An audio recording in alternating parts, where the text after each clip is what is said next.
गुरुदेव जी को सादर प्रणाम एवं फेसबुक लाइव के इस अद्भुत कार्यक्रम में उपस्थित सभी मित्रों का हार्दिक स्वागत है। नए धर्म सभा द्वारा संचालित नए स्थापना अभियान के अंतर्गत ये फेसबुक लाइव का जो कार्यक्रम निरंतर जारी है, इसमें 111 जो नए शिल प्रस्ताव NDS द्वारा प्रस्तावित है, उसी का जानकारी गुरुदेव जी द्वारा हम लोगों को दिया जाता है। तो आज के इस कार्यक्रम में विषय है समाज कोष के अंतर्गत नेतृत्व भत्ता का नए शिल वितरण पर गुरुजी आज हम लोगों को विस्तृत जानकारी देंगे। तो गुरुदेव जी को निवेदन करते हैं कि आज के कार्यक्रम को शुभारंभ करें। नमस्कार।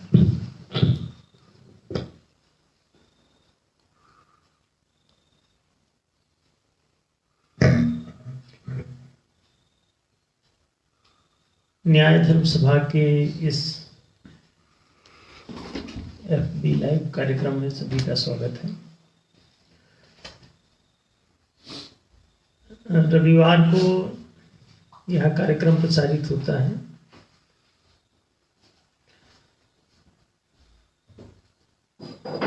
आठ से 9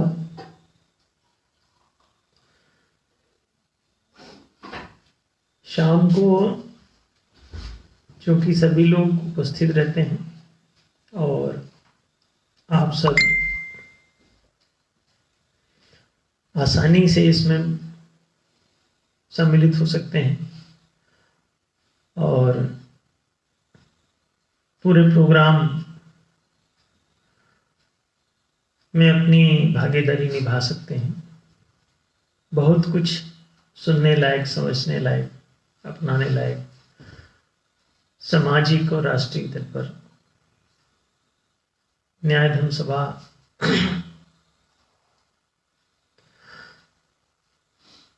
की बातें पूरे समाज, पूरे राष्ट्र के लिए, केवल भारत ही नहीं पूरी दुनिया के लिए उपयोगी है। न्याय धर्म सभा एक राजनैतिक दल है, हम सभी जानते हैं। न्याय स्थापना अभियान के अंतर्गत इस दल को लॉन्च किया गया है। धर्म संस्थापक संघ की हमने आपसे चर्चा किया था कि वो तीनों सभ्यताओं, तीनों संस्कृतियों की स्थापना के लिए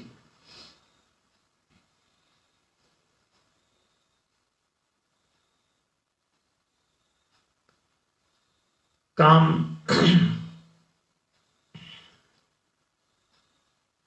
चल रहा है। धर्म संस्थापक संघ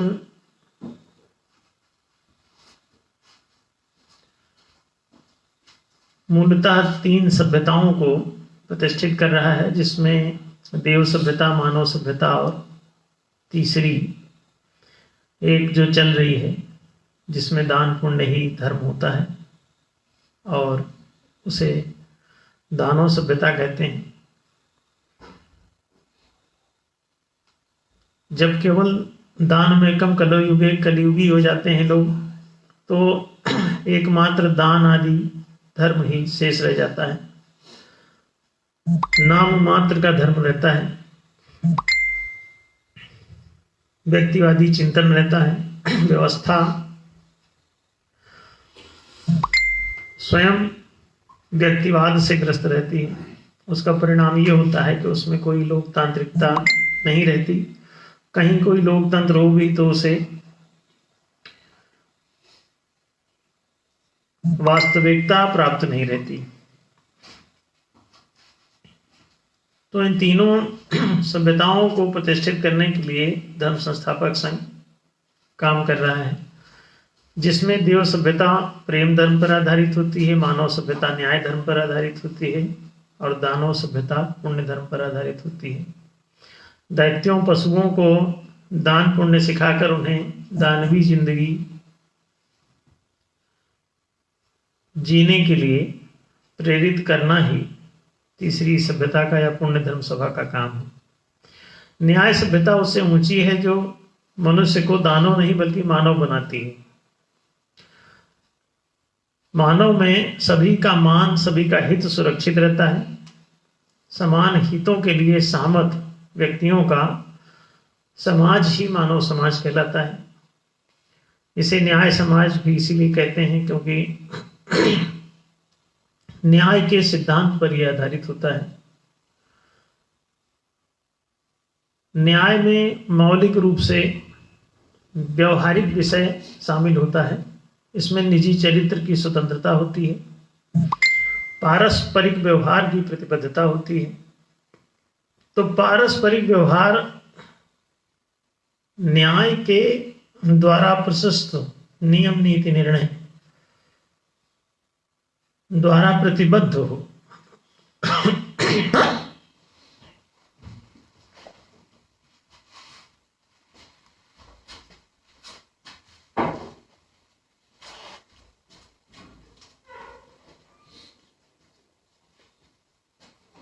तो ऐसी व्यवस्था में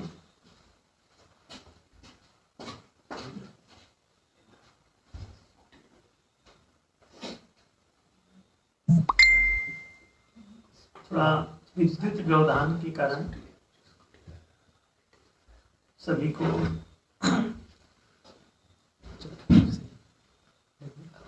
परेशानी हो रही है।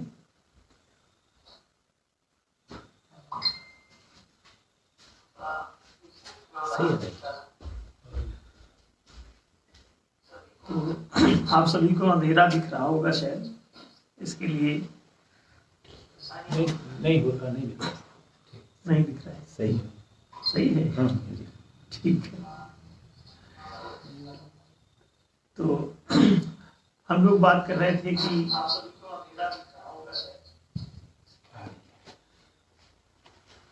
पुनः विद्युत अवरोध समाप्त हुआ और प्रकाश उपस्थित है।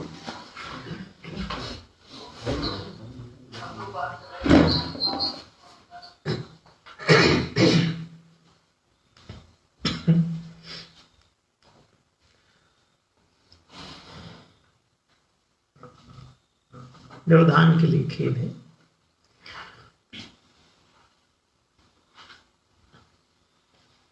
बात हो रही थी कि धर्म संस्थापक संघ 3 सभ्यताओं को प्रतिष्ठित करने के लिए काम कर रहा है, जिसमें देव सभ्यता, मानव सभ्यता एवं दानव सभ्यता। तो दानव सभ्यता में तो सिर्फ पुण्य का प्रचार ही करना होता है। जिन लोगों को यह समझाना है कि सब कुछ छीन भी लेते हो सबल वर्ग, तो अबल वर्ग को समाप्त मत कर देना, क्योंकि उनका शोषण करके ही तो तुम जीवित रहोगे। अगर वो मर जाएंगे तो तुम जिंदे नहीं रह सकते। जैसे कि जंगल राज में सिंह का साम्राज्य स्थापित रहता है। अब सिंह जो है वो हिरणों के शिकार पर निर्भर है। तो यदि वो सभी हिरणों को अपने दंभवश नष्ट कर दे तो स्वतः भी नष्ट हो जाएगा, क्योंकि उनको खा के ही उसे जिंदा रहना है। तो जंगल के सभी प्राणियों को अगर वो नष्ट कर देगा तो इसका मतलब यह है कि वो स्वतः भी नष्ट हो जाएगा। तो इसके लिए कहा जाता है यदि तुम जीवित रहना चाहते हो तो हिरणों के पालन पोषण का भी प्रबंध करो, वे भी जीवित रहें। भले ही उनको न्यायोचित अधिकार ना दो, लेकिन कुछ तो उनको जीवित रहने के लिए खाना पीना कुछ सुलभ कराते रहो, जिससे कि तुम्हारा शिकार वे बन सके। अगर वो तुम्हारा शिकार नहीं बने तो तुम बिना शिकार के मर जाओगे। तो पुण्य के बिना, इसीलिए कहा जाता है कि पाप घेर लेता है और पाप मृत्यु का कारण बनता है। इसीलिए जब न्यायशील साम्राज्य समाप्त हो गए तो पूरी दुनिया में न्यायोचित हिताधिकार नष्ट हो गए जनता के। न तो न्यायोचित मानवाधिकार बचे और न न्यायोचित जनाधिकार बचे। ऐसी स्थिति में केवल पुण्य का ही प्रचार प्रसार शेष रह गया। तो राजा लोग भी मदद करने लग गए, दान पुण्य करके ही जीवित रहने लग गए।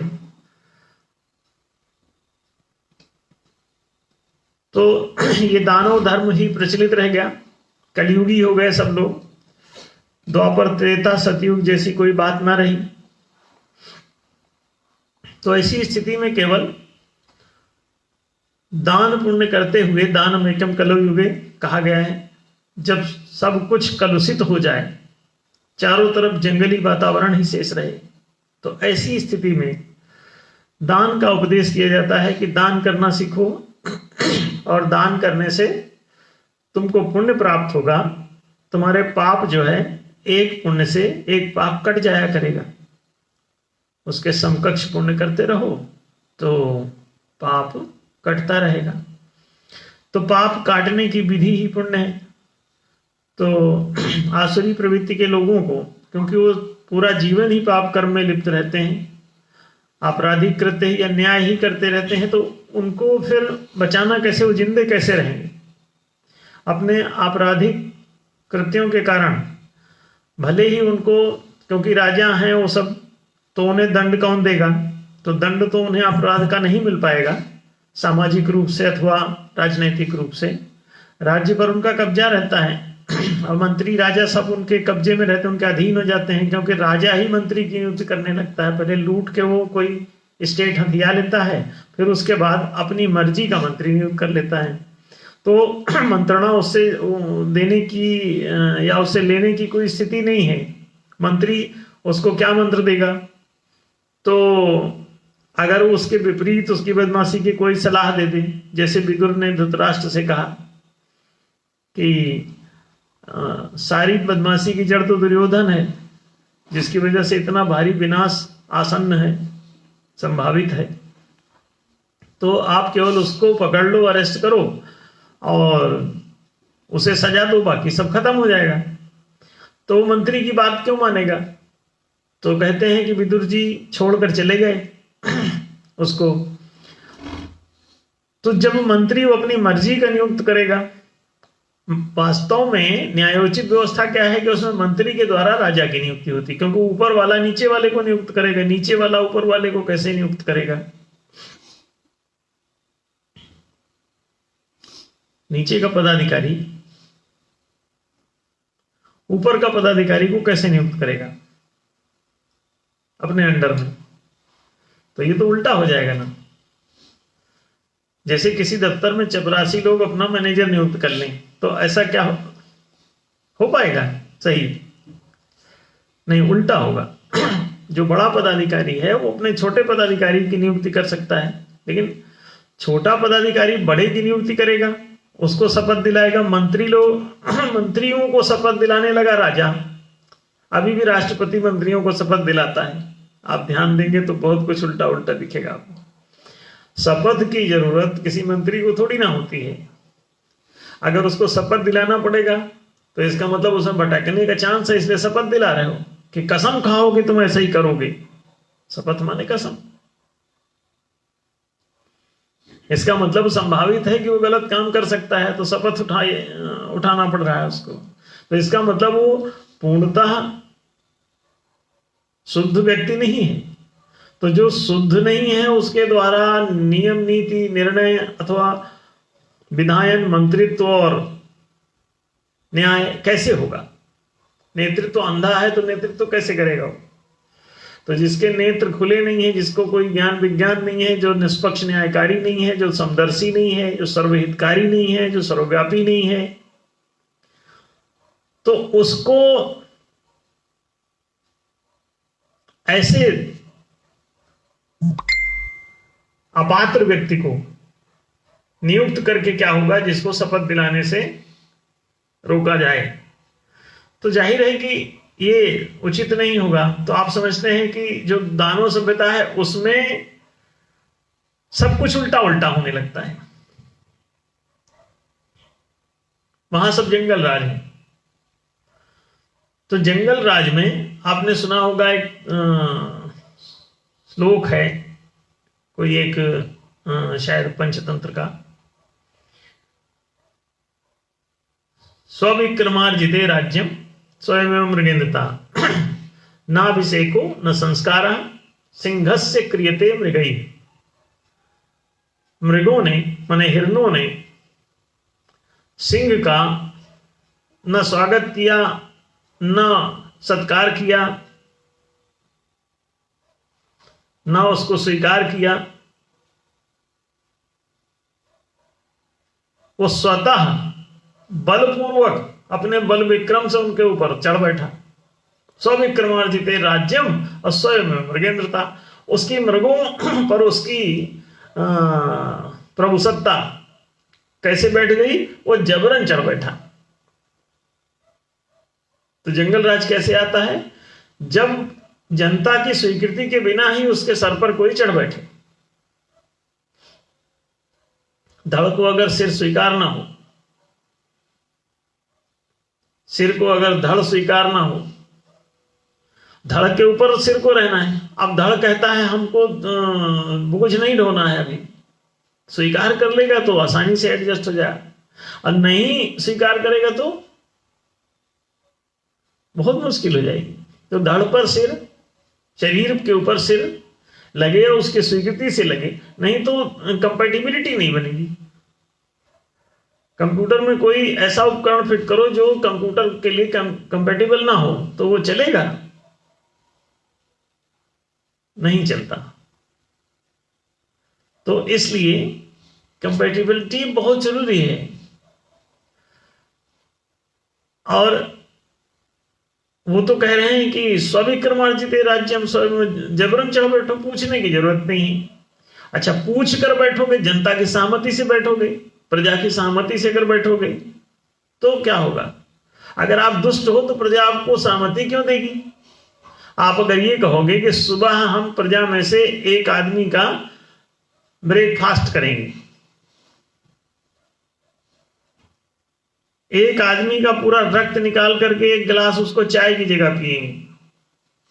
अगर कोई सिंह ऐसा बोले कि सिंह जो है सबका निकाल के और वो पिएगा, रक्त पिएगा, फिर वो बोले कि वो उसमें से प्रजा में से ही 2-4 आदमियों का फिर बीच में दोपहर को लंच करेगा, फिर बोले कि वो शाम को डिनर में पुनः एक बार 4-6 लोगों को प्रजा में से खा जाएगा, तो प्रजा अपनी सहमति दे देगी क्या? तो जब प्रजा की सहमति से गुंजाइश नहीं होगी तो कैसे बैठोगे गद्दी पर? उस प्रजा के राजा कैसे बनोगे जो सहमति देने वाली नहीं है आपको? अब आपको मालूम है कि वो सहमति नहीं देगी। क्यों नहीं देगी? कारण स्पष्ट है। तो क्या करना पड़ेगा? स्वविक्रमार्जिते राज्यम स्वयमेव मृगेंद्रता, जबरन बलपूर्वक चढ़ बैठो, पूछने की कोई आवश्यकता नहीं है। ना अभिषेको न संस्कार सिंहस्य क्रियते मृगे, मृगों ने ना उसका स्वागत किया, ना सत्कार किया, ना स्वीकार किया, ना सहमति दी। कोई भी लोकमत संचित किया ही नहीं, लोकमत की जांच परीक्षण हुई ही नहीं। लोकमत माने जनता को मताधिकार दिया ही नहीं कि तुम वोट डाल सको। अभी भी देख लो, मंत्रियों की कोई नियुक्ति आपने कभी करी वोट देके? ना, जबरन बैठ रहा। राष्ट्रपति को चुना, न प्रधानमंत्री को चुन रहे हो, न राष्ट्रपति को चुन रहे हो, तो फिर मनमोहन सिंह तो चुनाव ही नहीं लड़े कभी। जाने कभी जीते हैं कि नहीं जीते? जब चुनाव लड़े ही नहीं है तो जीते कहां होंगे? तो फिर जनमत तो मिला ही नहीं था। तो हमने सुना है ये वित्त मंत्री भी रहे, और फिर सुना है कि प्रधानमंत्री भी बने, और 10 साल प्रधानमंत्री रहे, और फिर भी कोई चुनाव नहीं। अरुण जेटली जी भी चुनाव हार गए थे, वो वित्त मंत्री थे, ऐसा सुनने में आया था। सही खबर ही होगी, अखबार वाले तो ऐसे लिखे थे। तो ये सब चमत्कार कैसे होते हैं? ना अभिषेको न संस्कार सिंहस्य क्रियते मृगई स्वविक्रमार्जितम राज्यम स्वयमेव मृगेंद्रता। जबरन चढ़ बैठो, मृगों के इंद्र बन जाओ, मृगों के राजा बन जाओ, जबरन चढ़ बैठोगे। ये कौन सी पॉलिसी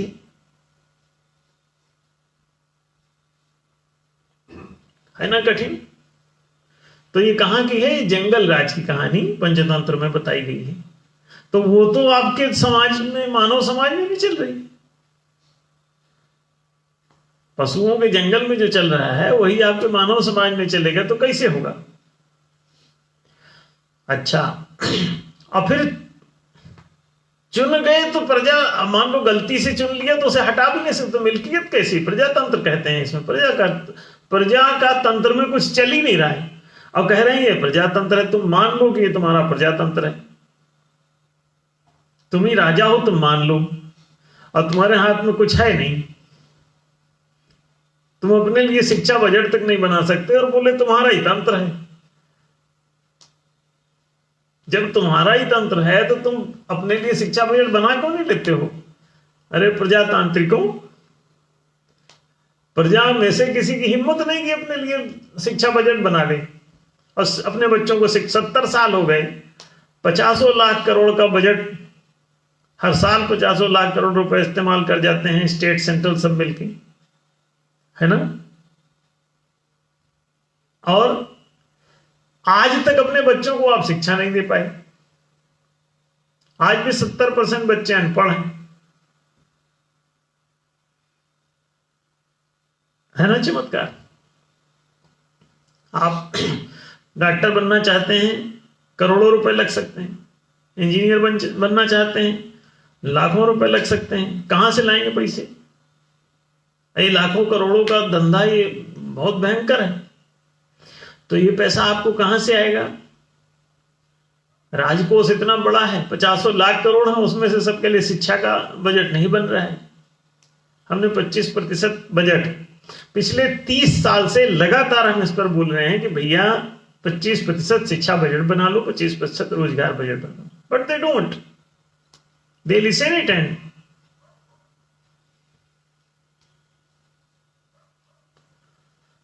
गायब। एक कान से सुनते हैं, दूसरे कान से निकल भागता है शब्द। तो आप समझ सकते हो कि ये ना ये आपको कभी शिक्षा देंगे ना ये रोजगार देंगे। और आप ध्यान रखो, आप इस आशा में मत रहो कि कोई ना कोई आने वाली सरकार दे देगी। नहीं नहीं नहीं, आपको अनंत काल तक कभी शिक्षा और रोजगार नहीं मिलेगा जंगल राज में। जब भी कोई राजा आपके साथ पुण्य करने आए, आपकी मदद करने आए, भाग जाओ उससे। कबूतरों के लिए जब भी कोई दाना डालने आए तो कबूतरों को दाना दिखता है, जाल नहीं। तो दाना देख के ही भागो, दाना सूचना दे रहा है कि जाल होगा। तो नेता के नेटवर्क से बचो। आज अपात्र व्यक्ति राजनीति में जा रहा है, उसमें न समदर्शिता है, न निष्पक्षता है, न सर्वहितकारिता है, न सार्वजनिकता है, और वो लोक नेतृत्व कर रहा है। लोक माने सार्वजनिक। अंधो अंधा ठेलिया सबरे कूपड़ा, नेत्रहीन लोग नेतृत्व कर रहे हैं। ज्ञान चक्षु फूटा हुआ है। ज्ञान ये कहता है कि एको ब्रह्म द्वितीयो नास्ति, एक ही ब्रह्म तत्व से सारा ब्रह्मांड बना है, तो इस दुनिया में दूसरा कोई है ही नहीं। तो जब सभी एक ही तत्व से बने हुए हैं, और ये भौतिक विज्ञान भी कहता है कि everything is the condensed form of energy, सब कुछ ऊर्जा का सघन अस्तित्व है। ऊर्जा ही घनीभूत होकर प्रत्येक वस्तु के रूप में स्थित है। तो इस दुनिया में दूसरी किसी चीज से कोई चीज बनी ही नहीं है। उसी ऊर्जा की सघनता से चीनी और उसी ऊर्जा की सघनता से नमक। उसमें गुणात्मक सॉफ्टवेयर संस्कार जो आप डाल देते हैं, तो ऊर्जा उस प्रकार की खटास मिष्ट शब्द स्पर्श रूप रस गंध उस प्रकार का लेकर के और वैसा वो हो जाती है। आप इस दार्शनिकता को समझ नहीं पाते हैं, तो आपको जो चालाक वर्ग है वो लगातार आपको मूर्ख बनाता रहता है। और 1 से 5% तक लोग ऐसे रहते हैं चालाक समाज में, और वो पूरी तरह से आपको ठग लेते हैं। आपको वो दो चीज ही नहीं देते, और ये दो ही देना सनातन धर्म है। सनातन धर्म क्या है? वर्णाश्रम धर्म। वर्णाश्रम धर्म को शाश्वत और सनातन धर्म कहते हैं। वर्ण व्यवस्था प्लस आश्रम व्यवस्था। आश्रम होता है 4 आश्रम, 4 वर्ण 4 आश्रम होते हैं। वर्ण क्रम के विकास के लिए ब्रह्मचर्य आश्रम रखा गया और वर्णानुसार कर्म का विभाजन करने के लिए गार्हस्थाश्रम रखा गया। तो एक में आपका वरीयता क्रम विकसित हो जाता है, दूसरे में विकसित वरीयता क्रम के अनुसार आपको कर्म पद संपदा का अधिकार प्रदान किया जाता है। आप कर्माधिकारी हो जाते हैं। कर्मण्येवाधिकार अस्ति, आपको कर्म का अधिकार प्राप्त हो जाता है। तो जब आप कर्माधिकारी हो जाते हैं तो आप वास्तव में पदाधिकारी हो जाते हैं। कर्म आप जो कर रहे होते हैं उससे संबंधित, जैसे कृषि कर्म करते हैं तो कृषक के पद पर स्थित हो जाते हैं। नेतृत्व कर्म करते हैं तो नेता के पद पर स्थित हो जाते हैं। वाणिज्य कर्म करते हैं तो वणिक के पद पर स्थित हो जाते हैं। तो कृषि, वाणिज्य, राज्य, नेतृत्व, ये चारों में से जिस पद पर रहते हैं तो कृषक, वणिक, रक्षक, नायक, ये क्रमशः 4 पदों पर आप स्थित हो जाते हैं। और पदेन स्वामित्व वाली उपयोग, जिस पद के द्वारा जिस कर्म के लिए जो संपदा प्रयुक्त होती है उसे तत्संबंधी पदेन स्वामित्व वाली संपदा माना जाता है। तो आप समझ लें कि ये संपदा ही संसाधन के रूप में प्रयुक्त होती है। तो चूंकि जो संपदा किसी कर्म को करने के लिए किसी पदाधिकारी को प्राप्त होती है वो उसके लिए संसाधन का काम करती है, अर्थात रोजगार का काम करती है। तो अगर ये व्यवस्था लागू कर दी जाए जिसमें प्रत्येक व्यक्ति को उसके वरीयता अनुसार, उसकी पात्रता अनुसार, उसकी क्षमता अनुसार, उसकी गुणवत्ता अनुसार कर्म का विभाजन करती हो। और ध्यान रखो, भगवत गीता भी कहती है कि कर्माणि प्रविभक्तानि स्वभाव प्रभुवैर गुणैः, स्वाभाविक रूप से प्रभावशील गुणों के द्वारा कर्मों का विभाजन करना ही वर्णाश्रम धर्म है।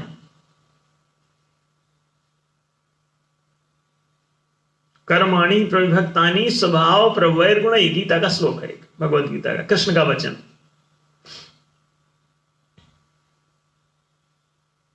चातुर्वर्णम मया सिस्टम गुण कर्म विभाग सह, गुणानुसार कर्मों का विभाजन ही 4 वर्ण की व्यवस्था का सृजन है।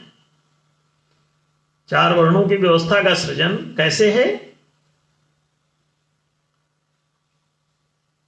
गुण कर्म विभाग सह, गुणानुसार कर्मों का विभाजन। गुण का अभिप्राय यहां पर मनुष्य की सामर्थ्य से है, जिसमें जो गुण है वही उसकी सामर्थ्य है।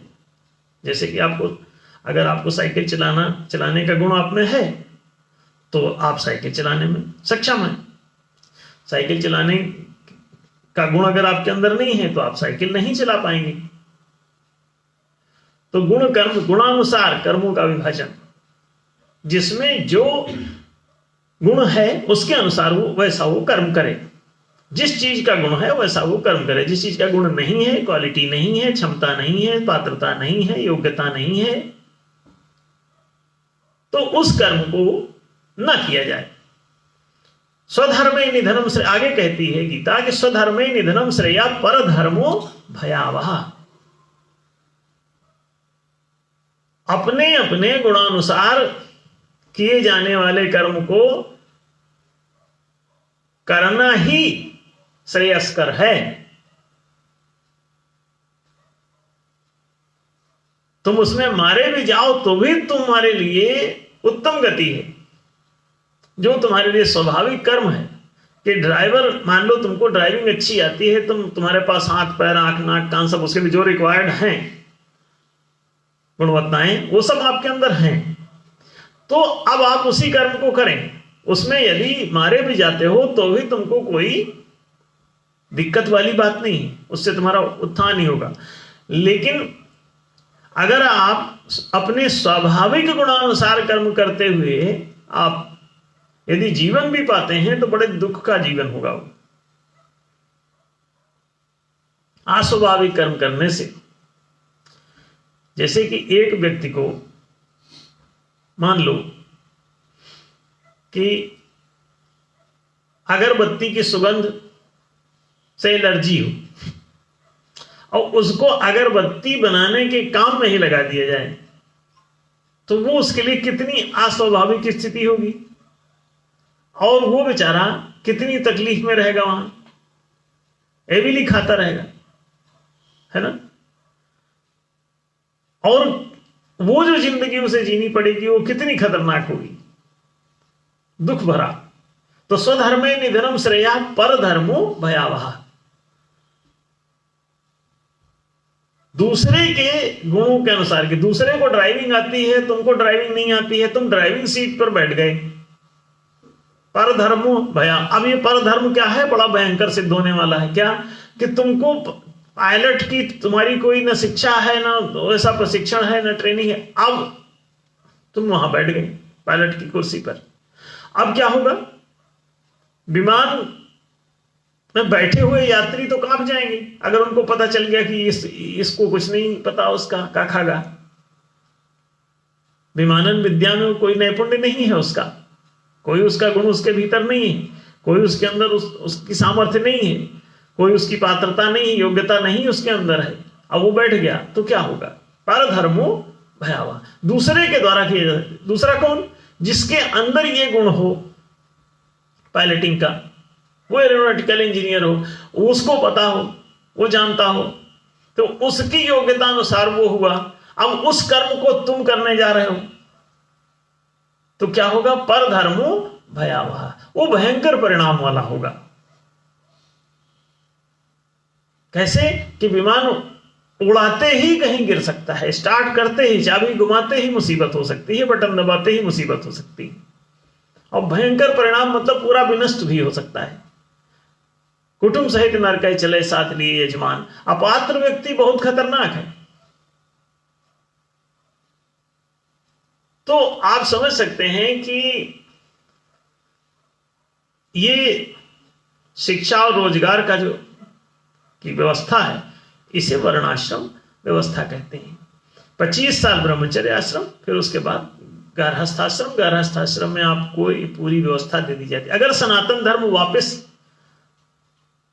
पूरी तरह से प्रतिष्ठित हो जाता है तो ये हिंदू, मुस्लिम, सिख, ईसाई, जैन, बौद्ध, पारसी, बहाई आदि धर्मों को एक एक सदस्य ढूंढना मुश्किल हो जाएगा।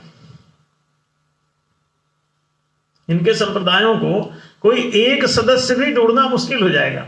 अब करके देख लो, इसे अभी हम कर ही रहे हैं, थोड़े दिनों में आप देखेंगे इसी सदी में सनातन धर्म के, सनातन न्याय धर्म वापस आते ही न्याय सिर्फ इतना है कि आपको शिक्षा दे करके योग्य बनाया जाए, योग्य बना के आपको तदनुसार कर्म पद संपदा का स्वामित्व प्रदान कर दिया जाए। इतना ही आपका न्याय है, इतना ऐश्वर्य ही आपका न्याय है, इतना स्वामित्व ही आपका न्याय है, इतनी स्वतंत्रता ही आपका न्याय है, इतना ही आपके साथ आपके हितों की रक्षा इतनी कर दी जाए, यही न्याय है। न्याय इतना ही कुल है, बेसिक। इस बेसिक जस्टिस को इंप्लीमेंट करते ही आपकी पूरी दुनिया की समस्त समस्याएं समाप्त हो जाएंगी। If you are provided with 25 years education and after education and trainings, पूरी वरीयता क्रम का विकास करने के पश्चात आपको कर्म पद संपदा का स्वामित्व प्रदान कर दिया जाए। नौकरी नहीं, स्वामित्व। यहां ध्यान रखें शब्दों में, बात कुछ और हो रही। We are not talking about slavery. We are talking about मिल्कियत, स्वामित्व, स्वतंत्रता, इंडिपेंडेंस, कि वो स्वतः उस कर्म को अपने मालिक की तरह वो करे, इंडिपेंडेंटली।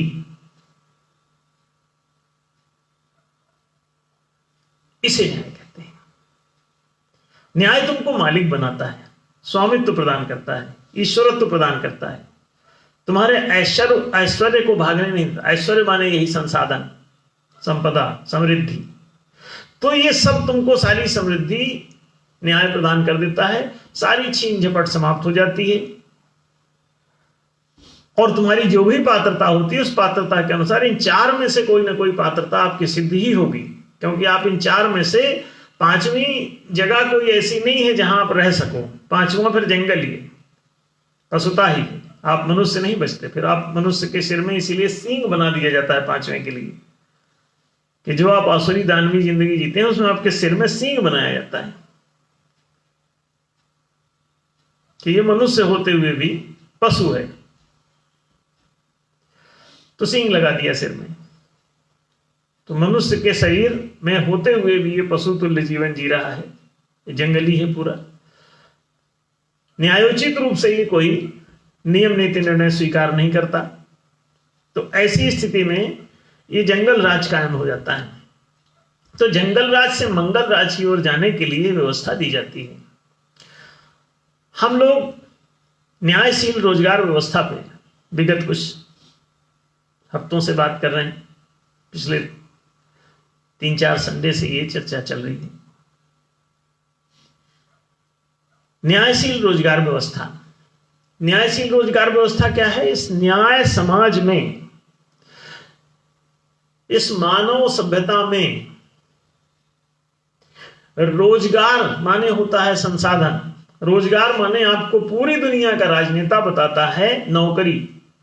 कभी कहता है वो 2 करोड़ नौकरी देगा, कभी कहता है कि अभी बिहार में आपने सुना किसी राजनीतिक दल ने कहा वो 10 लाख नौकरी प्रदान करेगा। फिर दूसरे राजनीतिक दल के एजेंडे में आया कि वो 19 लाख नौकरी प्रदान करेगा। पहले वाले ने कहा उसने 6 लाख नौकरी प्रदान की। वो नौकरी देता है। They just you make a नौकर, ए स्लेव। आप नौकर होते हैं।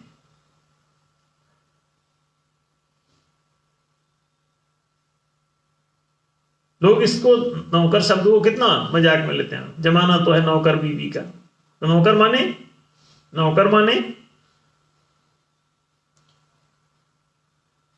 साफ नहीं है, दास।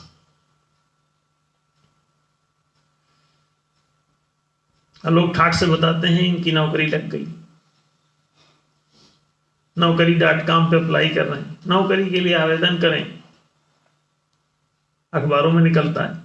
और आप लोग चूंकि अब जैसे कि हम आपसे पूछें कि ये क्या रखा है,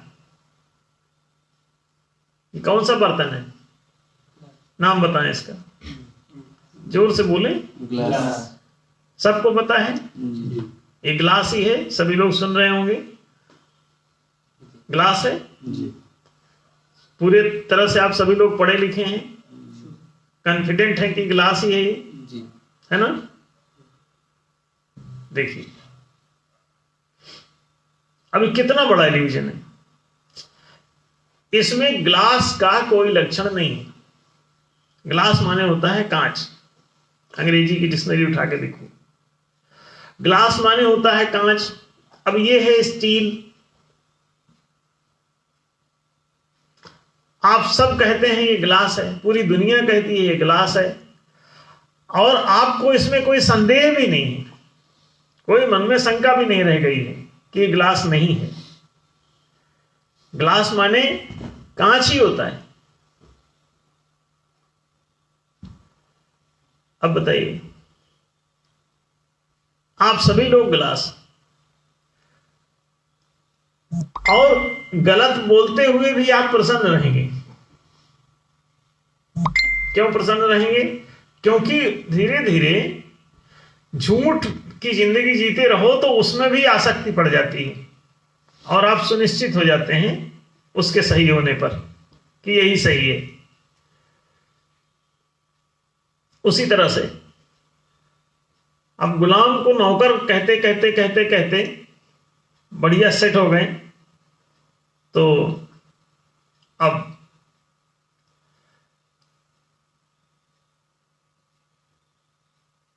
राजा रानी, किंग, क्वीन, और तीसरा एक रहता है जे। जे कौन होता है ताश में? जे फार न जोकर है न जनता है ना, क्या है? गुलाम। और जे फार वो जनता ही लिखा होगा।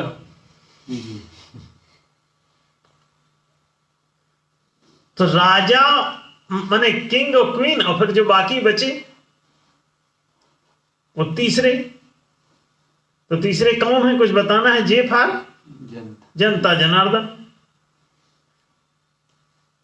तो सारा जनमानस जो है वो बाकी इसीलिए उसको ताश के पत्ते में सीधा सीधा बता देते हैं गुलाम।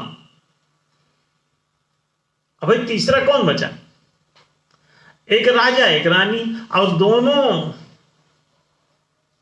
की ही पूरी है कहानी। अब बाकी जो बचा वो उनकी सेवा में जुटा हुआ है। अच्छा, धर्म ने क्या कहा था कि राजा का कर्तव्य है जनता की सेवा करना, प्रजा की सेवा करना।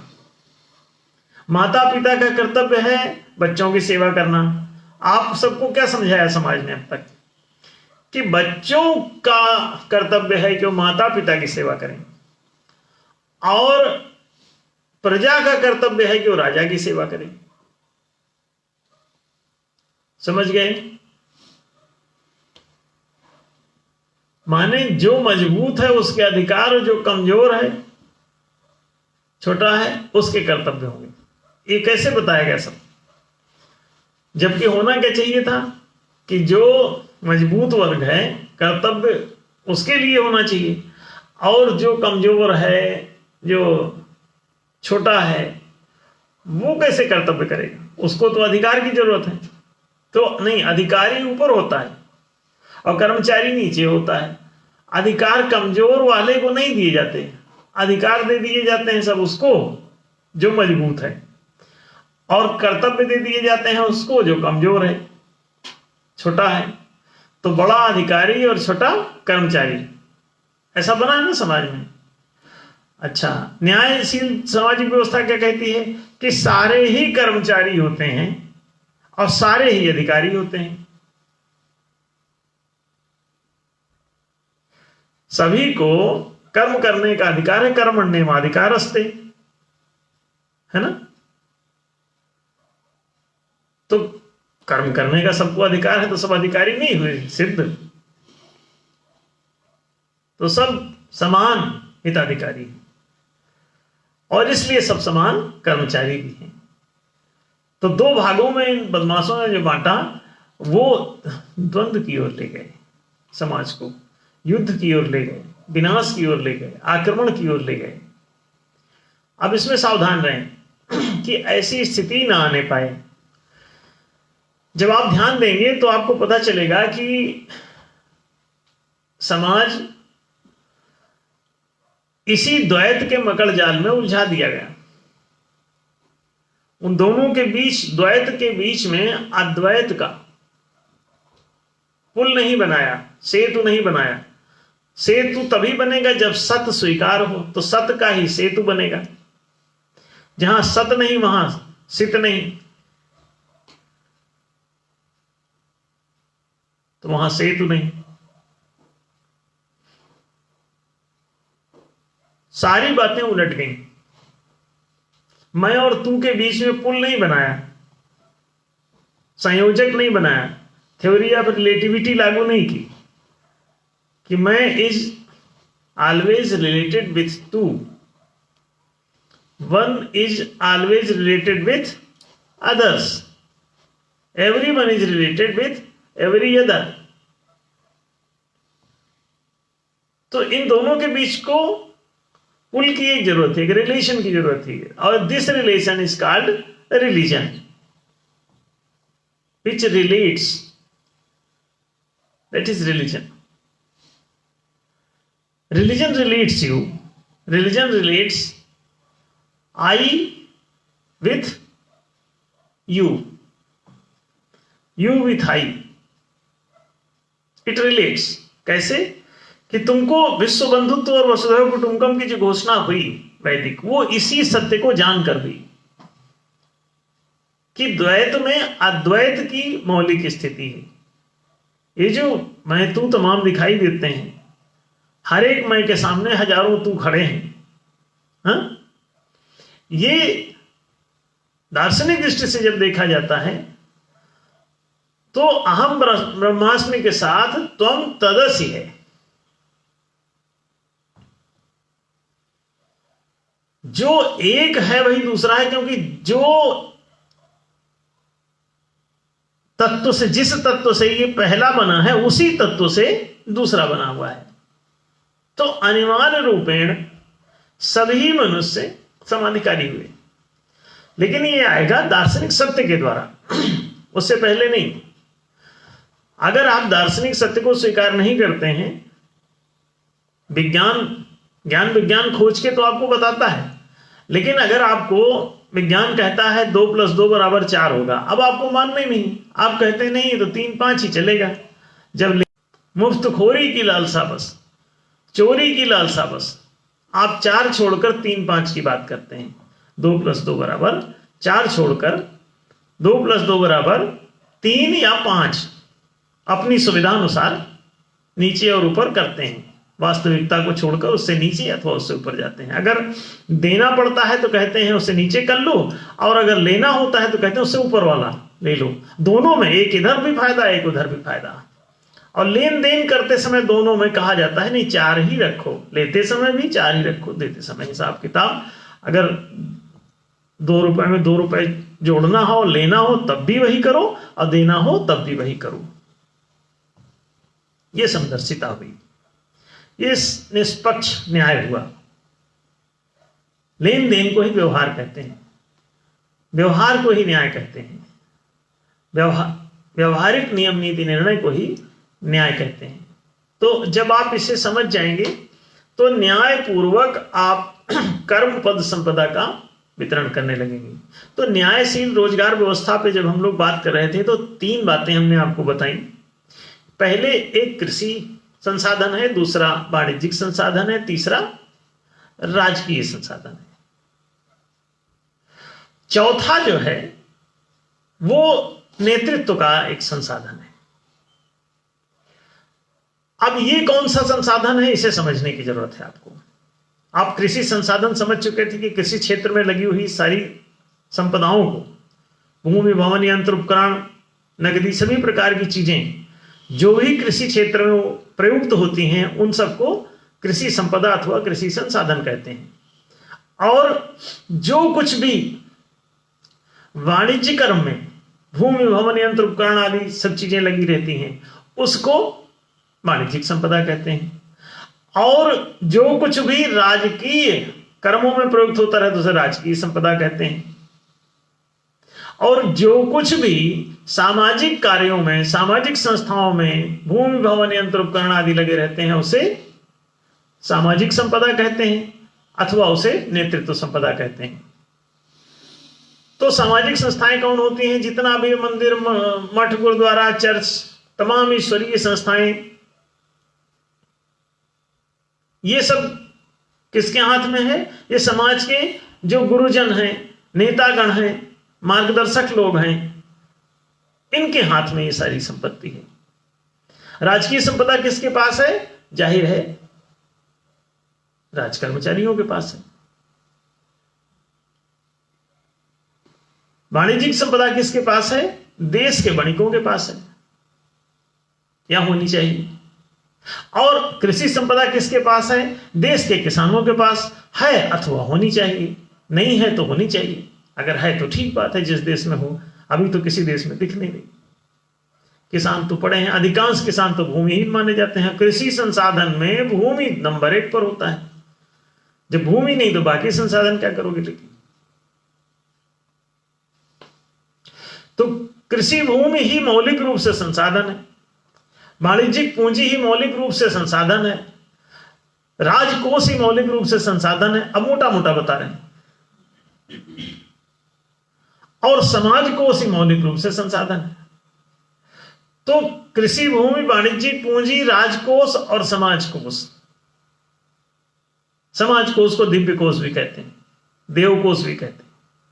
वो डिवाइन, जितनी भी ईश्वरीय संस्थाएं हैं, देव मंदिर और ईश्वरीय मस्जिदें, गुरुद्वारे, चर्च, ऐसी तमाम चीजें जितनी भी बनी हैं, अथवा सामाजिक कार्य के लिए कोई भी ऐसी संस्थाएं बनी हुई हैं, तो वो सब संस्थाएं ऐसे जो समाज के कर्णधार लोग हैं, समाज के जो नेतागण हैं, समाज का नेतृत्व करने वाले, मार्गदर्शन करने वाले, गुरुडम का पालन करने वाले, ये कौन है? ये सब नायक वर्ग है, नेतृत्वकर्ता वर्ग है। और इसको भी एक संसाधन की आवश्यकता है। तो ये जहां कहीं भी समाज कोष है, उसमें से न्यायोचित जीवन यापन का, इसे आर्थिक आय, न्यायोचित जीवन यापन के लिए इसे आर्थिक आय सुलभ होनी चाहिए। यह हुआ चौथा। इसे नेतृत्व भत्ता के नाम से जाना जाता है। ये चौथा रोजगार है, चौथा संसाधन है। तो कृषि संसाधन किसानों को, वाणिज्यिक संसाधन या वाणिज्यिक पूंजी वैश्यों को, और राजकीय वेतन सब राजकोष से आता है। राजकोष मौलिक रूप से संपदा है, सारी संपदाओं का स्रोत। तो राजकोष में वेतन देने की व्यवस्था है, वो राज कर्मचारियों के लिए। चौथा क्या होगा? समाज कोष जितने भी बनते हैं सामाजिक संस्थाओं के, जैसे राजकीय संस्थाओं में राजकोष होता है, वैसे सामाजिक संस्थाओं में समाज कोष होता है। इसे सभी जानते हैं।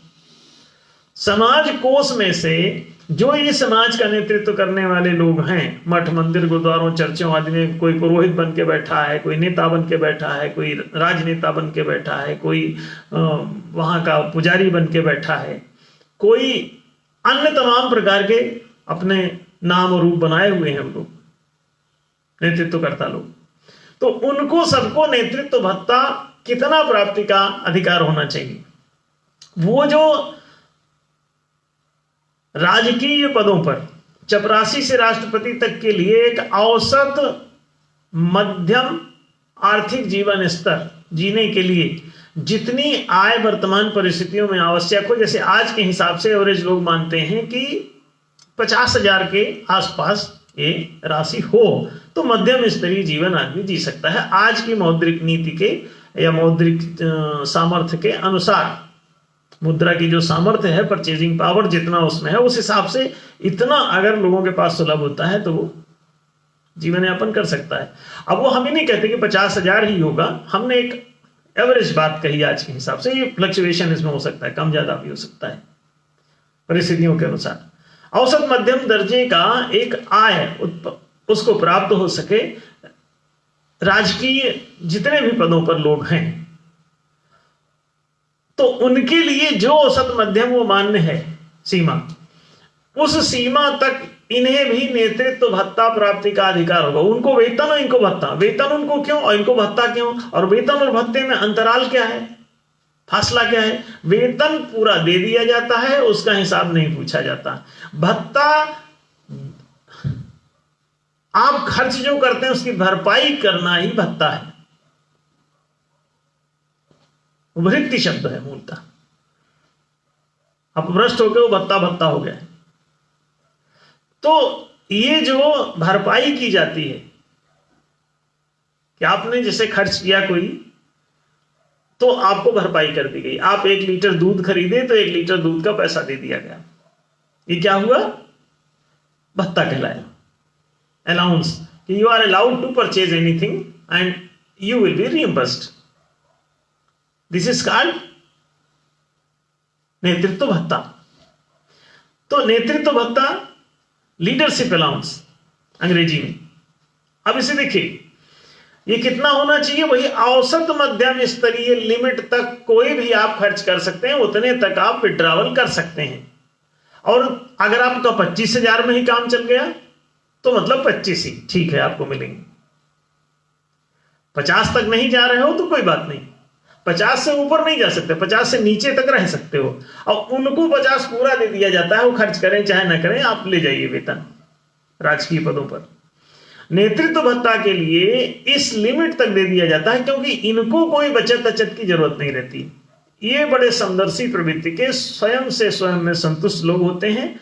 और ये कौन नेतृत्व करेगा? जो ऐसा समदर्शी हो गया है, निष्पक्ष न्यायकारी हो गया, अपनी समस्त आदतों से मुक्त आत्मा को जो प्राप्त हो गया है, उसे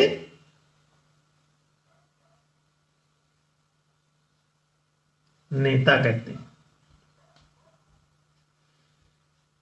इस नेता का आत्मा से नाता है।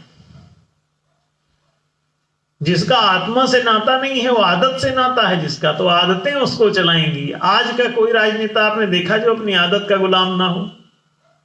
आदत का दास ना हो, आदत से बंधा हुआ ना हो।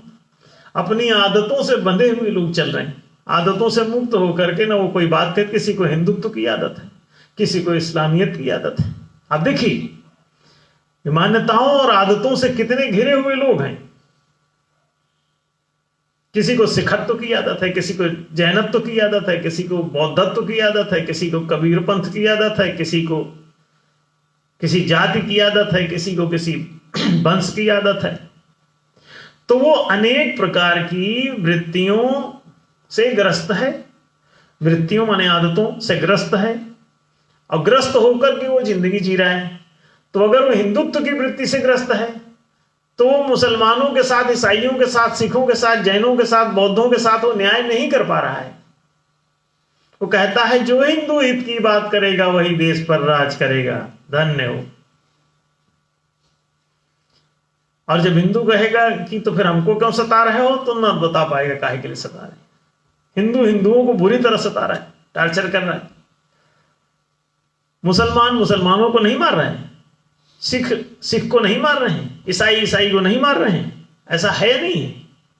तो इसका मतलब ऐसा भी नहीं है कि वो हिंदुत्व की आदत से ग्रस्त हैं तो अपने भाई से नहीं लड़ेंगे।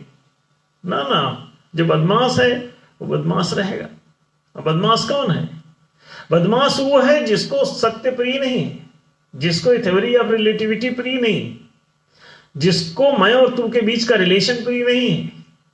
वही तुमको हानि पहुंचाने के लिए उसका मैं सदा आतुर रहता है। जैसे दुर्योधन, रावण, कंस, हिटलर, सिकंदर, ये दूसरे को लगातार मार रहे हैं, दूसरे को लगातार मार रहे हैं, दूसरे के हितों को नष्ट कर रहे हैं, दूसरे के अस्तित्व तक को मिटा देना चाहते हैं। वाहे, अरे तुमको पसंद नहीं है उसको छोड़ दो जंगल में, मार क्यों रहे हो? मार इसलिए रहो कि तुमको ना मार डाले, इसलिए तो पहले तुम उसको मार डालोगे। नहीं नहीं, तो फिर तुम इतने बुजदिल हो तो राजा क्यों बन रहे हो? आत्मरक्षण तो ठीक है, लेकिन आक्रमण क्यों कर रहे हो? जब कोई आक्रमण करेगा, दुष्ट है वो, तो तुम तब निपट लेना। तुम पहले ही निपटा दे रहे हो, लोगों को पकड़ पकड़ के जबरन मार रहे हो, जिहाद चला रहे हो। घर में बैठे हुए चुपचाप विश्राम करते हुए लोगों तक को मार डालते हैं बम फोड़ के। मस्जिद में नमाज पढ़ते हुए लोगों को बम फोड़ के मार देते हैं, मंदिर में बम फोड़ के पूजा करने वाले, प्रार्थना करने वाले लोगों को मार डालते हो। ये कौन सा ये आत्मरक्षण था? ये ना, ये सब तुम्हारी बदमाशियां हैं। तो तुम्हारा नेतृत्व कितना अंधा होगा। तो चौथा संसाधन तो ठीक है, लेकिन किसको दिया जाए? चौथा संसाधन का अधिकारी कौन बने? किसको नेता मानोगे? जिसका ये एसक्यू काम करता हो, जिसकी आत्मा काम कर रही हो, जो निष्पक्ष न्यायकारी हो गया हो, जो समस्त वृत्तियों के ऊपर विवेक का शासन प्रतिष्ठित कर चुका हो, वही इस जगत का नेतृत्व कर सकता है, दूसरा कोई भी नहीं। जो अपनी वृत्तियों से बंधा हुआ है। चाय पीना मना नहीं है। आप सोचेंगे चाय पीना मना कर रहे हैं हम, नहीं नहीं नहीं, चाय खूब पियो, लेकिन चाय की आदत से बंधकर चाय मत पियो। जब चाय पीने की तलब हो तब मत पियो। जब चाय पीने का कोई कहीं से कोई इच्छा ना उठ रही हो, तब चाय जब पी सके तो उसे नेता कहते हैं। बिना तलब की चाय पी के दिखाओ, जब तलब हो तो रुक के दिखाओ। समझ लो, ये कितना गंभीर विषय है।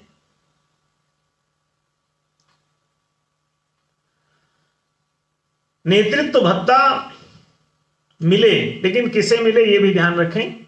जैसे हमने कहा कि कृषि संसाधन किसे मिलना चाहिए? जो शारीरिक दशा में हो। वाणिज्यिक संसाधन किसे मिलना चाहिए? जो मानसिक दशा में हो, आईक्यू में। राजकीय वेतन किसे मिलना चाहिए? जो भावनात्मक दशा में हो, जो सेवा भावी हो, जनता की सेवा कर सके। चौथा, जो नेतृत्व कर सके, जो निष्पक्ष न्यायकारी हो, न्याय कर सके। न्याय नहीं कर सकता तो नियम नीति निर्णय उसी को बनाना है, तो नियम नीति निर्णय तीनों न्याय विहीन हो जाएंगे, अन्याय होने लगेगा, धोखा होने लगेगा जनता के साथ, उसके हित मारे जाने लगेंगे, समान हित सुरक्षित नहीं रहेंगे किसी के। तो ऐसी दशा गांधी जी ने कहा कुंजी ले लो, जो सबसे अंतिम आदमी है, तुम्हारे नियम नीति निर्णय से क्या होने वाला है उसका ये बताओ, पहले उसको देख लो, उसके बाद। ये पाठ्य पुस्तकों में भी गांधी जी की कुंजी छपती थी। अंतिम जो व्यक्ति है समाज का, उसका क्या होने वाला है, उसके हित क्या सुरक्षित हैं, तुम्हारे समान उसके हित सुरक्षित हैं। जीसस ने कहा तुम्हें अपने पड़ोसी का हित अपने समान तुम्हें प्रिय लगने लगे तो इतना ही धर्म है। परमात्मा और पड़ोसी दो ही आज्ञाएं हैं, एक परमात्मा को प्रेम करो, दूसरा पड़ोसी को प्रेम करो। दो आज्ञाएं जीसस की हैं, उठा के बाइबल देख लें। अब बड़े से बड़ा पादरी आप देखो, अभी हमारे सामने बैठा के उसको पूछो क्या आज्ञाएं हैं, तुमने माना आज तक? एक भी ईसाई नहीं मानता ईसा को, ईसा को एक भी ईसाई नहीं मानता, ये दो आज्ञाएं नहीं मानता वो। ईसाइयों ने ही सबसे ज्यादा अटैक किए, सारी दुनिया को गुलाम बनाया अंग्रेजों। तो काहे के लिए? ये पड़ोसी पर इतना जुल्म क्यों? जलियांवाला बाग में ढहा दिए, कितने लोगों को मार डाला, चारों तरफ से घेर के सभा करते हुए लोगों को। अब वो सिर्फ इतनी बात कर रहे हैं कि अंग्रेज हम पर अत्याचार मत करो, उसके लिए सभा करी तो बोले और मार डालो। अरे हितों की रक्षा करोगे तो तुमको अंग्रेजों भारत छोड़ो का नारा कोई क्यों लगाएगा? हम तो कह रहे हैं अंग्रेजों भारत लौटो, अन्याय करो। अब भारत का भी जो आदमी न्याय नहीं कर रहा है तो अंग्रेजों को चाहिए कि उसे लौट के न्याय करें, पहले अपने यहां न्याय करके दिखाएं। न्याय क्या है कि जैसा तुम अपने लिए चाहते हो वैसा उसी के समान दूसरे के लिए चाहो, जैसा तुम अपने लिए चाहते हो ऐसा अपने पड़ोसी के लिए चाहो। तो ईसा से उनके एक शिष्य ने पूछा कि मेरा पड़ोसी कौन? तो उसने एक कहानी सुनाई कि एक मुसाफिर यरीहो से यरूशलेम जा रहा था, रास्ते में उसको कुछ लोगों ने घेर लिया, मारा। वो कहीं जा रहा था, उसको रास्ते में घेर लिया कुछ लोगों ने, बदमाशों ने, और उसे मारा, उसका सब छीन लिया, घायल करके उसे धक्का दे के चले गए। अब वो पड़ा करा रहा था, वहां पे एक फरीसी निकला, एक कोई पुरोहित निकला, वो देख के निकल गया। एक राज कर्मचारी निकला, वो देख के उसको राज्याधिकारी निकल गया। फिर एक जो है वहां साधारण आदमी कोई जा रहा था अपने किसी धंधे पाने के लिए, तो उसने आवाज सुनी, वो उधर दौड़ा, उसने देखा अरे ये घायल है, उसने उसको उठाया, ले जाके उसका इलाज कराया, उसका इलाज का खर्चा पानी उठाया, फिर उसे घर पहुंचा। बोले अब तू बता उसका पड़ोसी कौन? जीसस ने पूछा, ईसा ने पूछा कि उसका पड़ोसी अब बता कौन? तो उसने कहा वही जिसने उसके हितों की रक्षा की।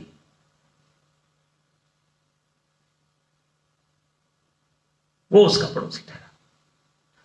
तो उसने कहा जा तू भी ऐसा ही अपने पड़ोसियों के साथ किया कर, उनके हितों को नष्ट मत करना करें। एक दूसरा कोई आया, उसने कहा कि देख मैंने जिसका जो कुछ भी ले लिया है वो सब मैं वापस करता हूं, जिसका जो अन्यायपूर्वक मैंने जिसका जो हित छीन लिया है, हिस्सा मार लिया है, मैं उन सबको लौटाता हूं। जीसस ने कहा इसके यहां उद्धार आया है। जीसस ने कहा मैं न्याय के लिए पैदा हुआ हूं। बाइबल में लिखा आज तक न्याय ईसाइयों ने नहीं होने दिया। न्याय इतना ही तो है कि यदि एक को शिक्षा मिलती है तो दूसरे को भी उसी के समान मिलनी चाहिए, उसी के समान। ध्यान रखें, यदि एक को रोजगार मिलता है तो दूसरे नागरिक को उसी के समान रोजगार मिलना चाहिए। अंग्रेजों का शासन पूरी दुनिया में रहा, क्या कहीं आज तक कोई न्याय का ऐसा लक्षण दिखता है? नहीं ना। और न्याय की इससे हटके कोई परिभाषा हो सकती है क्या? कोई पढ़ा लिखा बोल सकता है जो कमीना ना हो?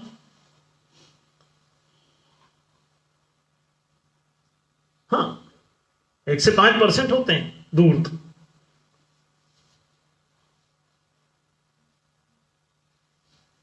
मूर्खों जो समझते नहीं, जैसे बैल से पूछो तुम, भैंस से पूछोगे तो क्या कहे, भैंस के आगे बीन बाजे, भैंस बैठ पगुराए। तो भैंस तो समझने से रही, और धूर्त समझ तो जाएगा लेकिन स्वीकार करने से रहा। उसे स्वीकार, धूर्त समझता तो है लेकिन स्वीकारता नहीं, मूर्ख समझता ही नहीं। दोनों मजे में। लेकिन ये बीच का जो आदमी है, जो न मूर्ख है न धूर्त है, ये सब न्याय को समझते हैं और उनकी संख्या 95% से भी अधिक हो सकती है, 99% तक भी हो सकती है। तो 95% तो सुनिश्चित है कि है ही आज भी जो न्यायप्रिय है, बशर्ते कि उन्हें न्याय का पता चल जाए। न्याय धर्म सभा उन सबको ये जानकारी पहुंचा रही है, अपने कार्यकर्ताओं, निःशुल्क बेचारे अपने खर्चे पर हमारे कार्यकर्ता काम करते हैं। खुद अपने खर्चे पे पोस्टर छपवाओ, अपने घर के सामने लगाओ और डरने घबराने की जरूरत नहीं। न्याय की बात से क्या डर, सब अपने घर के सामने पोस्टर लगाओ और इसका प्रचार करो सबको। अब पोस्टर फटने से पहले नया छपा के लगा दिया करो, ये हटना नहीं चाहिए। जब तक न्याय प्रतिष्ठित ना हो जाए सबके घर के सामने पोस्टर लगा रहना चाहिए, और न्याय प्रतिष्ठित हो जाए तब भी लगाए रहो तो कोई हर्ज नहीं, अच्छा ही है। सबके घर के सामने लग जाना चाहिए और धीरे धीरे अपने खर्चे पर छपवा छपवा के लगाओ। और पड़ोसी के पास ना हो, खर्चा लगवाना चाहता है तो दूसरा पड़ोसी का फर्ज है कि उसके घर के सामने चिपकवा दे, उसको एक छपवा के मदद करे उसे इस पोस्टर को छपवाने में। एक पोस्टर है न्याय धर्म सभा का जिसमें न्याय का पूरा संक्षिप्त ब्यौरा लिखा हुआ। न्याय आने तक जारी रखो। आप सभी समझते हो कि चारों संसाधन यदि समुचित रूप से वितरित हो जाएं तो जीवन धन्य हो जाएगा। तो जितनी आय कृषि संसाधन से हो सकती है औसत मध्यम दर्जे की, उतना संसाधन कृषक को मिलना चाहिए। जितना औसत मध्यम दर्जे की आय जितने संसाधन से हो सकती है वाणिज्यिक क्षेत्र में, उतना वणिक पद पर बैठे हुए आदमी को, माने व्यापारी, उद्योगी, व्यवसायी को, कमर्शियल आदमी को उतनी पूंजी सुलभ होनी चाहिए। तीसरी बात, औसत मध्यम दर्जे का जीवन जीने के लिए जितना वेतन अनुकूल हो सकता है उतना वेतन समान रूप से चपरासी से राष्ट्रपति तक को उनका घर चलाने के लिए मिलना चाहिए। यही एक न्यायशील सामाजिक व्यवस्था है।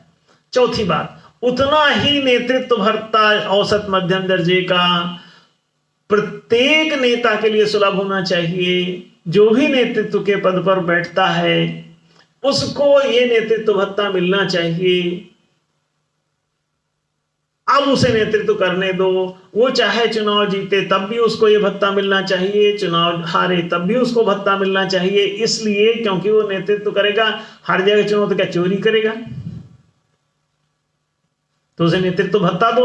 और नेतृत्व भत्ता नहीं दे रहे हो, नेतृत्व भत्ते का कमी है तो उसे राजकीय वेतन दो, वहां उस पोस्ट पे ले जाओ, नेतृत्व के पद से हटाओ। अगर नेतृत्व के पद पर ही उसको आप परमिट करते हो रहने के लिए, निचले पदों पे नहीं भेज रहे हो, तो उसको नेतृत्व भत्ता आपको अनिवार्य रूप से देना होगा। और कहां से देना होगा? समाज कोष से। समाज कोष से वो समाज की सामाजिक संस्थाओं को उसे बनाने, चलाने, रजिस्टर्ड कराने और सामाजिक जो भी दान दक्षिणा उसमें आता है उसका कोष बनाने और उसके जरिए समाज का नेतृत्व करने, सामाजिक कार्यों का संपादन करने और उसमें से उससे होने वाली आय से उस लिमिट तक अपना खर्चा चलाने की अनुमति, उससे कम कर सकते, उससे ज्यादा नहीं नेतृत्व करता। ये समाज को उससे मिलना चाहिए।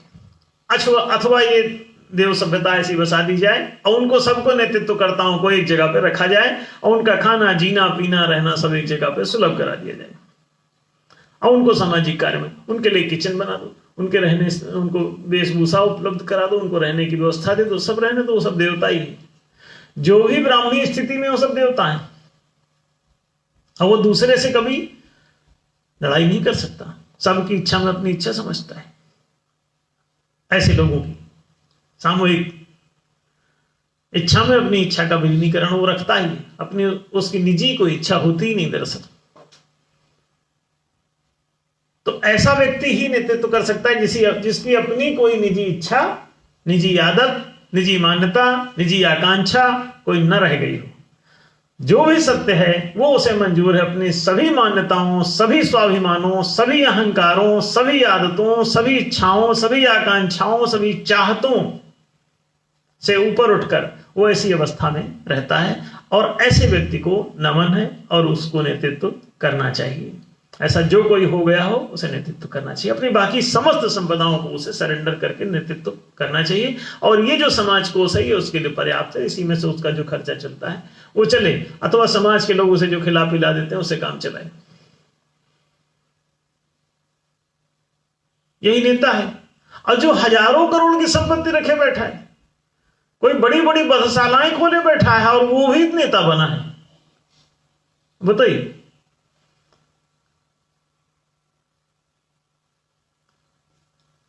गांव काटोबा भी बने हैं नेता, जाने कितने। तो अब आप समझ सकते हैं कि बीभत्स से बीभत्स कर्मों में लिप्त लोग भी नेतृत्व कर रहे हैं। इतने बीभत्स लोग आपके हितों की रक्षा कर देंगे और फिर भी आप उन्हें रक्षा के लिए अपना वोट दे रहे हैं। कितने आप पागल हैं, अपना मत दे रहे हैं कि हमारी ऐसी तैसी करो। जैसे जीसस को जज ने कहा कि मैं इसमें कोई दोष नहीं देखता, इसको छोड़ दूं। कोई एक त्योहार था तो लोगों ने कहा नहीं नहीं नहीं, हमारे लिए बरअब्बा डाकू को छोड़ दो, इसको फांसी चढ़ा दो फटाफट। क्यों? मूर्खों को ये नहीं पता। तो जीसस ने प्रार्थना की, हे परमेश्वर इन्हें क्षमा कर देना, ये नहीं जानते ये क्या कह रहे हैं और क्या कर रहे हैं। हाँ, मूर्खों के लिए तो प्रार्थना ही ठीक है। और धूर्त तो जानता है कि इसका मरना जरूरी है, इसलिए वो ऐसी गणित करेगा। अरे तुम जज हो तो तुम उससे कहते हैं क्यों नहीं कि तुम तो ठीक आदमी हो, तुम निर्दोष हो, तुम घर जाओ। ये पूछने की क्या जरूरत है ना? अब पूछना ही है तो वहां खड़े हुए जो बदमाश लोग वहां इकट्ठे रहते हैं, आम जनता तो घरों में रहती। पूछना है जनता से तो घरों में पूछो ना। जो लोग बैठे हैं 95% आदमी जीसस के पक्ष में मतदान कर देगा, तो वहां नहीं पूछेंगे। ये सब बदमाशी।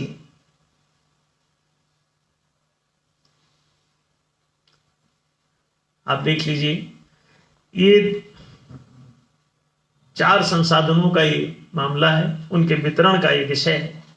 रोजगार के 4 ही संसाधन होते हैं, कृषि संसाधन, वाणिज्य संसाधन, राजकीय संसाधन और नेतृत्व संसाधन। ये 4 ही संसाधन, माने कृषि भूमि, वाणिज्यिक पूंजी, राजकीय वेतन, नेतृत्व भत्ता, 4 ये संसाधन है।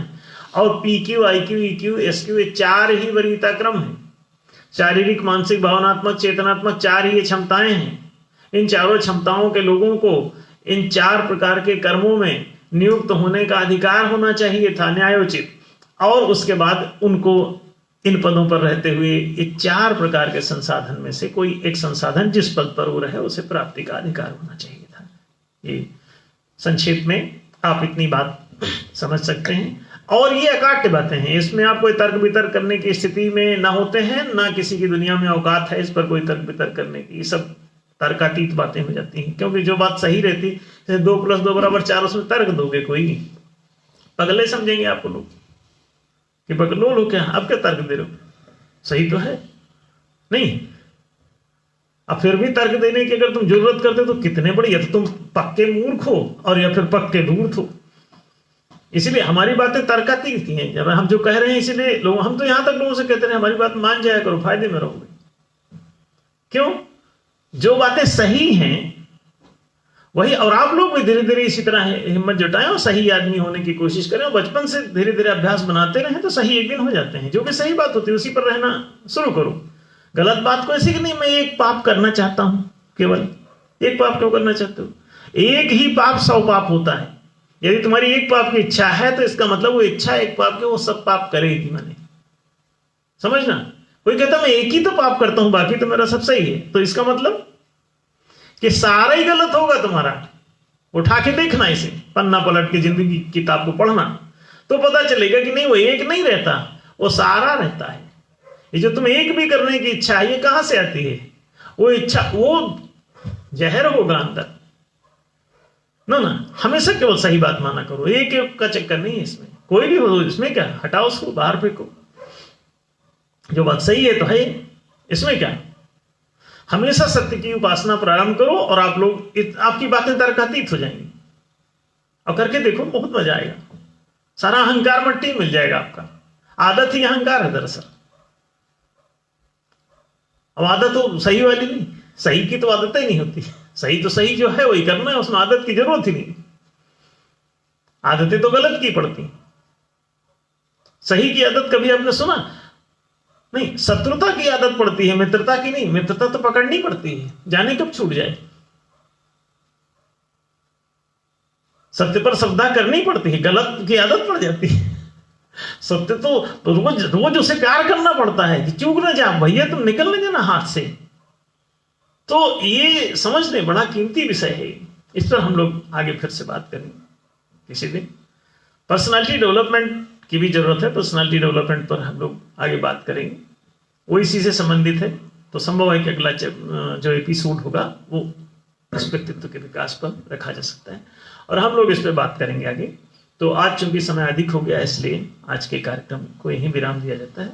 आप सभी को बहुत धन्यवाद और उपस्थिति के लिए पुनः निवेदन, हमेशा 8 बजे आप सब उपस्थित हो जाया करें, अपना ये ऑनलाइन हो जाएं, अपना अपना मोबाइल सेट या जो भी लैपटॉप आप इस्तेमाल करते हैं उस पर आ जाएं और FB लाइव कार्यक्रम में बने रहें।